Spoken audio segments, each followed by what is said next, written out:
Nakapag-selfie video pa si dating Senador Bong Revilla habang papunta ito sa Camp Crame kagabi. Ito'y sa kanyang pagsuko matapos ilabas ng Sandigan Bayan 3rd Division ang kanyang arrest warrant sa kasong graft at malversation. Isa kasi siya sa mga dawit di umano sa 92.8 million pesos na ghost flood control project sa Pandi, Bulacan. Nakakalungkot po, parang wala yatang due process. Pero ganun pa man, haharapin ko to ng walang takot. At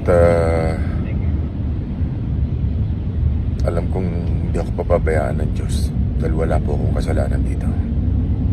Maliban kay Revilla, arestado na rin ang 5 iba pa. Ito'y sina dating DPWH Bulacan 1st District Engineering Office Assistant District Engineer Bryce Hernandez, dating DPWH Bulacan 1st District Engineering Office Engineer JP Mendoza, dating DPWH Bulacan 1st District Engineering Office Engineer RJ Dumasig, dating DPWH Bulacan 1st District Engineer Emelita Huat, dating DPWH Bulacan 1st District Engineering Office Finance Section Chief Juanito Mendoza at DPWH Bulacan 1st District Engineering Office Cashier na si Cristina Pineda. Mula sa mga pangalang yan, si dating DPWH Bulacan 1st District Engineering Office Engineer Emelita Huat na lang ang hindi pa naaaresto.